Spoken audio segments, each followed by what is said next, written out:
Bismillahirrahmanirrahim. Assalamualaikum warahmatullahi wabarakatuh.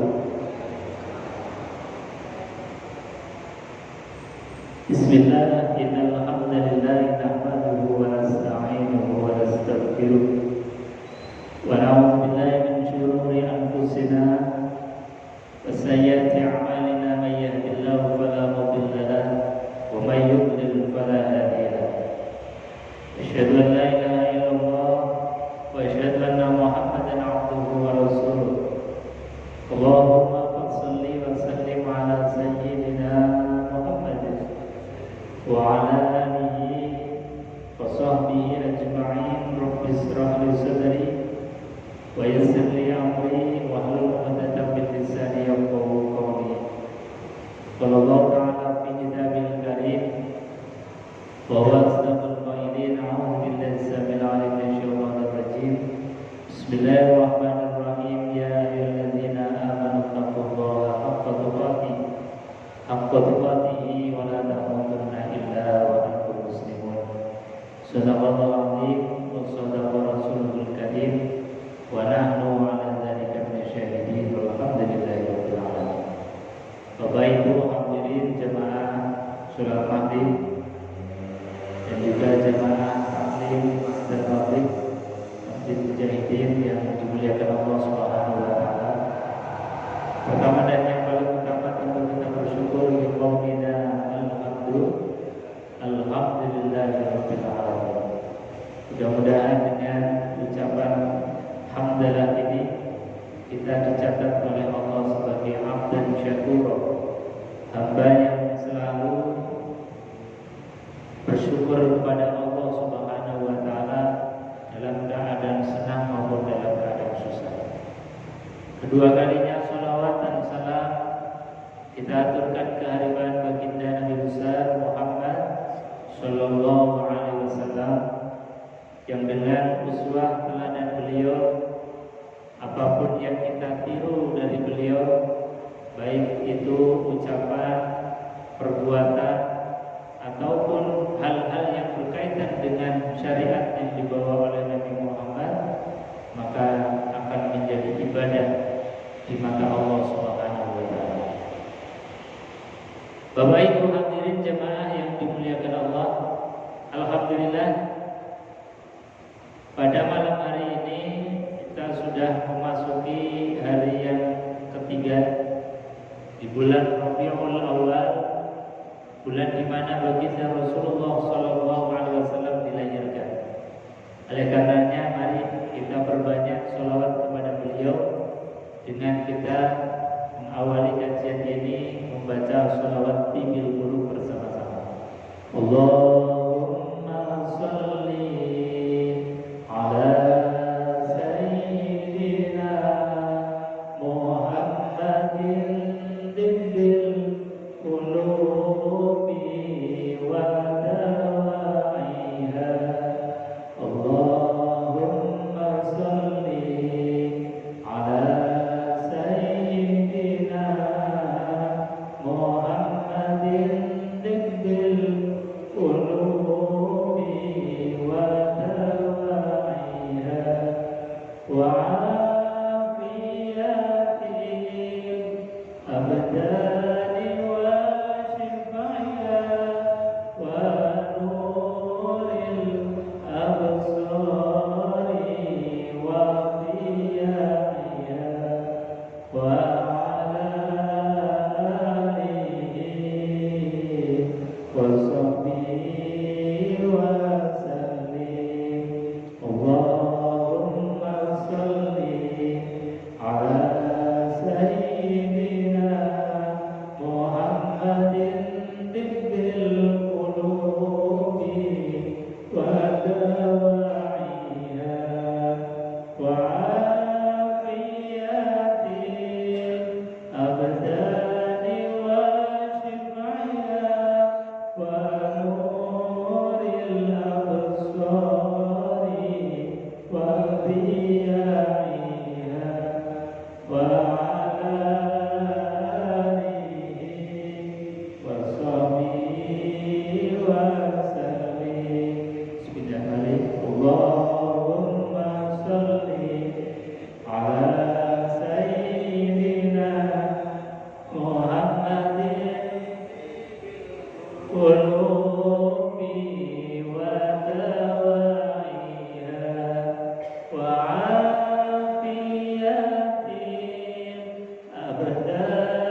Jadi bersolawat kepada Rasulullah SAW sebagai wujud manifestasi cinta kita kepada baginda Rasulullah. Apalagi di bulan Maulid ini sebagai ekspresi rasa kegembiraan, rasa senang kita kepada beliau, rasa senang kita atas lahirnya beliau baginda Rasulullah SAW. Ini insyaallah sebagai bentuk mahabbah, cinta, bahagia kita dengan lahirnya Rasulullah. Bapak Ibu hadirin jemaah yang dimuliakan Allah Subhanahu wa taala. Kita lanjutkan kajian Kitab Al-Barzanji, Kitab Sirah Nabawiyah. Masih di bab yang awal. Mufassir atau pengarang dari kitab ini mengajarkan kita, menanamkan kita untuk tauhid yang benar, untuk menanamkan akidah yang benar. Yang pertama adalah kita mengawali sesuatu dengan Bismillahirrahmanirrahim. Juga diawali apapun kebaikan, apapun perbuatan kita dengan ucapan Alhamdulillah. Kemudian yang ketiga, Al-Barzanji mengatakan wa usalli wa usallimu ala nuril mawsuf bittaqaddumi wal awwaliyah al-muntaqili fil ghuraril karimati wal jibal. Yang ketiga, sesuatu yang harus kita lakukan adalah bersolawat kepada Rasulullah Sallallahu Alaihi Wasallam. Makanya di dalam ibadah tiga ini harus dilakukan. Bismillah, Alhamdulillah, solawat kepada Rasulullah Sallallahu Alaihi Wasallam. Misalnya sholat Jum'ah. Sholat Jum'ah itu ada yang namanya khutbah Jum'ah. Salah satu rukunnya khutbah itu adalah mengawali khutbah dengan hamdalah. Makanya kita dengar khatib pasti mengawali dengan kalimat Alhamdulillah, Alhamdulillahirabbil alamin, wa bihi nasta'inu ala umurid dunya waddin. Itu pasti. Karena apa? Karena hamdalah termasuk ruknun min khutbatil Jum'ah. Jadi Alhamdulillah adalah rukunnya khutbah Jum'ah. Makanya kita meskipun mungkin bukan khatib, hanya mustami sebagai pendengar, tapi harus tahu mana yang jadi rukun-rukunnya khutbah. Sehingga ketika ada khatib itu salah, itu bisa tahu, oh ini khatib tidak membaca Alhamdulillah, padahal Alhamdulillah itu adalah rukunnya khutbah, maka harus diganti itu khatib. Dan juga setelah membaca bacaan hamdalah, juga bersolawat kepada Rasulullah Sallallahu Alaihi Wasallam. Ibadah itu harus membaca solawat. Dalam sholat juga kita diwajibkan untuk membaca solawat. Bahkan solawat ini juga menjadi rukunnya sholat. Nah, solawat menjadi rukunnya sholat. Artinya apa? Kalau ada orang sholat kok tidak membaca solawat, berarti sholatnya menjadi batal, tidak sah. Nah, ini rukun yang disebut rukun qauli, rukun yang harus diucapkan. Dalam sholat ada 4. Jadi yang harus diperhatikan, sholat itu rukun yang harus diucapkan itu ada 4.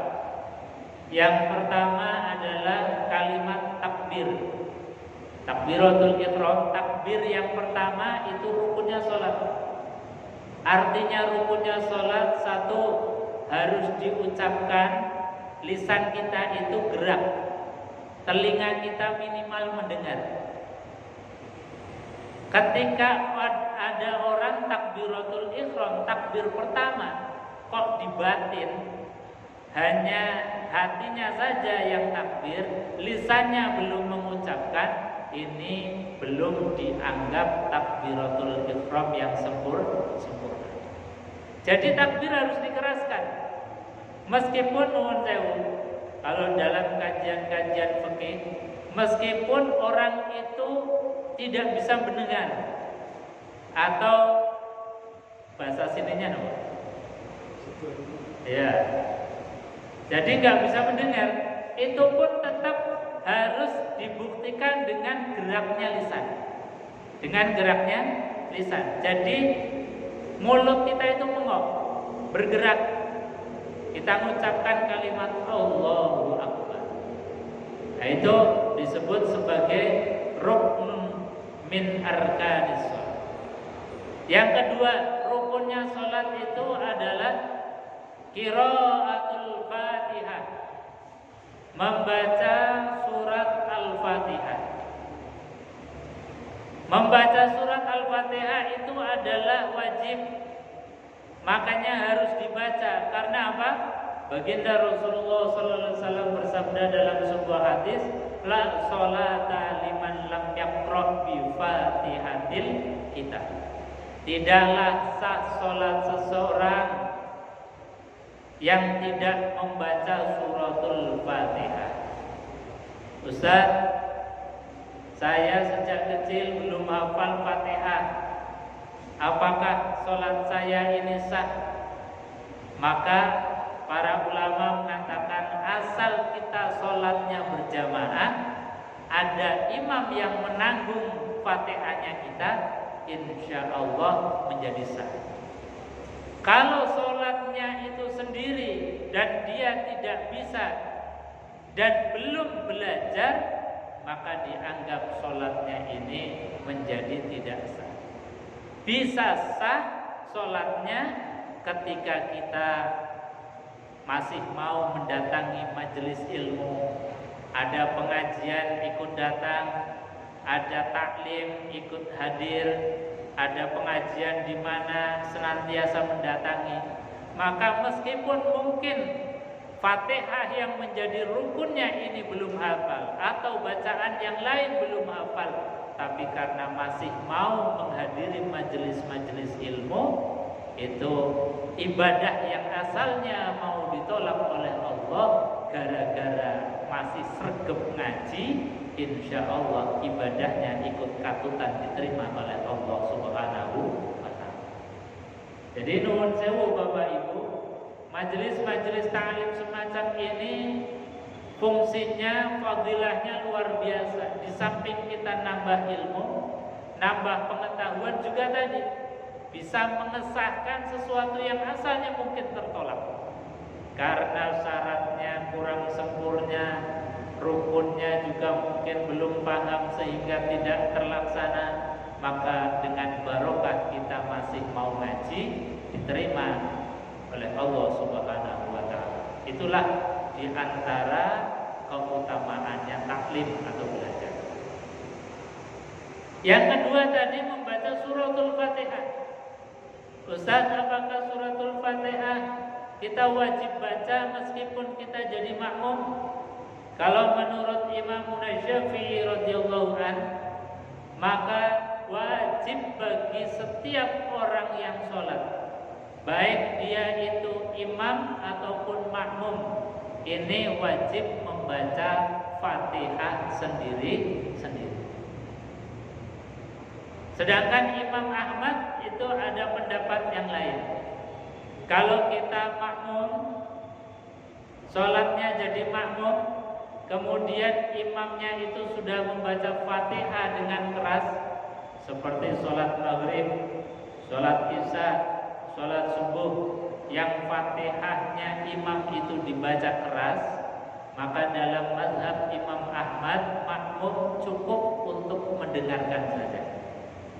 Nah, dua pendapat ini sama-sama sah di dalam sholat. Monggo kita mantapnya yang mana. Kalau dari sejak kecil kita diajarkan meskipun makmum harus baca Fatihah, ya bacalah.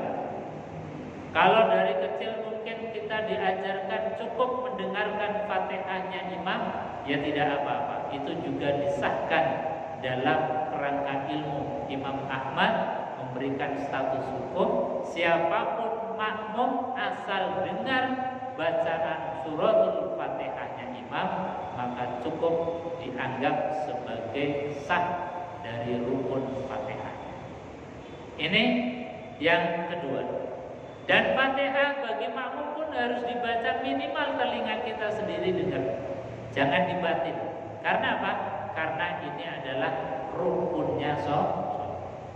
Sedangkan bacaan yang lain seperti bacaan doa iftitah, ada doa ruku, ada doa i'tidal, ada doa sujud, itu hukumnya sunnah, boleh untuk dibatin karena tidak termasuk rukunnya sholat. Rukun kauliyah yang ketiga yang harus diucapkan adalah bacaan tahiyat akhir, at-tahiyatul mubarakatus shalawatut thayyibatu lillah, assalamu alayka ayyuhan nabiyyu wa rahmatullahi wa barakatuh, assalamu alayna wa ala ibadillahis shalihin, asyhadu an la ilaha illallah wa asyhadu anna muhammadar rasulullah, Allahumma salli ala sayyidina Muhammad wa ala ali sayyidina Muhammad. Sampai sini itu kalimat yang menjadi rukunnya sholat. Jadi dari at-tahiyatul sampai dengan sholawat harus dibaca dengan mulut kita bergerak, telinga kita mendengar. Sekali lagi, jangan dibatin, karena ini adalah rukunnya sholat. Kadang-kadang saya melihat ada orang sholat mulutnya gak bergerak sama sekali. Nah, kalau gak bergerak sama sekali artinya dia pasti bacanya itu dalam hati. Nah, kalau yang rukun-rukun qauli ini ikut katutan dibacanya di dalam hati, ini khawatir tidak mencukupi sebagai rukunnya sholat. Jadi sekali lagi harus hati-hati kita ilmoni. Jadi ini meskipun kita kajiannya sirah nabawiyah, ini mumpung kaitannya bahasanya adalah bersolawat kepada Rasulullah, saya selipkan untuk fikihnya, karena ini bagian sesuatu yang menjadi urgent, kebutuhan kita sehari-hari di dalam ibadah. Dan dari sholat kita jangan sampai kemudian tadi rukun-rukun yang harusnya terpenuhi menjadi kurang sempurna. Bapak Ibu hadirin jemaah yang dimuliakan Allah Subhanahu wa taala. Sekali lagi, pokok di dalam sholat asal memenuhi 4 rukun yang diucapkan ini, meskipun bacaan doa iftitah enggak baca, doa ruku enggak baca, doa i'tidal enggak baca, doa sujud, doa duduk enggak apa-apa. Asal yang 4 ini dibaca dengan baik, karena ini menjadi ruknun min arkanis sholat, rukun daripada rukun-rukunnya sholat. Yang keempat rukun yang berupa qauli yang harus diucapkan adalah salam. Salam juga merupakan rukun yang harus diucapkan. Jadi ketika selesai kita membaca doa tahiyat akhir kemudian salam, kita mengucapkan assalamualaikum warahmatullahi. Tengok ke kanan. Kalau nengoknya itu sunnah, tapi mengucapkan assalamualaikumnya itu wajib. Ini yang kanan. Kata para ulama, untuk yang kiri itu sunnah. Jadi mencukupkan, andai kata kok kita misalnya nuwun sewu, pas dilalap perut kok lagi kembung pengen keluar angin, kita tahan-tahan, sudah nggak tahan benar, maka kita cukupkan dengan mengucapkan assalamualaikum ke arah kanan, kemudian bes, kemudian keluar angin, itu sudah mencukupi sebagai rukunnya sholat. Jadi nggak usah dilanjutkan dengan salam sebelah kiri. Kalau kita salam lanjutkan ke sebelah kiri, justru malah batal. Karena apa? Karena tadi sholatnya kita belum sempurna dilanjutkan dengan salam sebelah kiri. Maka kalau sudah salam sebelah kanan, assalamualaikum, saking gak tahannya perut, dicukupkan sudah, tidak usah lanjutkan salam yang ke sebelah kiri. Karena Al-Imam Asy-Syafi'i mensyaratkan salam yang menjadi rukun itu salam yang pertama, yang menghadap ke arah kanan. Bapak Ibu hadirin jamaah yang dimuliakan Allah Subhanahu wa taala. Jadi mengucapkan salam, mengucapkan sholawat kepada Rasul adalah sesuatu yang penting sekali. Di samping menjadi rukunnya sholat, sudah saya sampaikan di pertemuan yang awal, bahwasanya bersolawat kepada Rasulullah Sallallahu Alaihi Wasallam itu mutafarik, pemisah bainal mukmin wal kufr, antara orang mukmin dan orang kafir. Dan juga membaca sholawat itu adalah penjagaan kita atas tauhid. Kenapa bersolawat itu bagian dari menjaga tauhid?